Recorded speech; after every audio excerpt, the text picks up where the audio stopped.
ఆజ్ఞ ఏమిటో అది జరిగించాలనేటువంటి కోరిక నీ లోపల ఉంటే నీవు తప్పనిసరిగా దేవుని యొక్క వాక్యాన్ని అనుసరించి వెంబడించి దాన్ని జరిగించేటువంటి ప్రయత్నం చేస్తావు.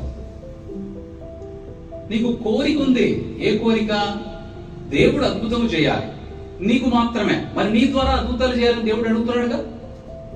నీకు అద్భుతం చేయాలనేటువంటి కోరిక ఉందంటే నీ ద్వారా కూడా దేవుడు అద్భుతాలు చేయాలని కోరుకుంటున్నాడు కదా. అలా అద్భుతాలు చేయకపోతే ఇప్పుడు దాకా సువార్త వచ్చేది కాదు కదా. ఏదో ఒక వ్యక్తి దేవుని కొరకు పనిచేసి అద్భుతములు చేయడం ద్వారా, సువార్త ప్రకటించడం ద్వారా ఇప్పటి వరకు క్రైస్తవ్యం అనేది మనుగడలో ఉంది. మరి నీ ద్వారా కూడా దేవుడు ఒక అద్భుతం చేయాలని ఆశపడుతున్నాడు.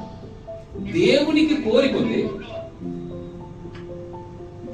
కోరిక ఉంది, కానీ నీకు మాత్రం దేవుని యొక్క కార్యము జరిగించేటువంటి కోరిక గాని, దాని గురించి ఆలోచించేటువంటి సమయము గాని లేదు. సత్యము ఎంత లోతుగా ఉందో దానిని నువ్వు ఎంత తోడుకోగలుగుతావో ఆ సత్య వాక్యమును బట్టి నీ లోపల ఆ కోరిక కలగాలి.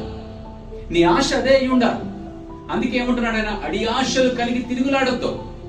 దేవుని వాక్యము నీ ముందుంది.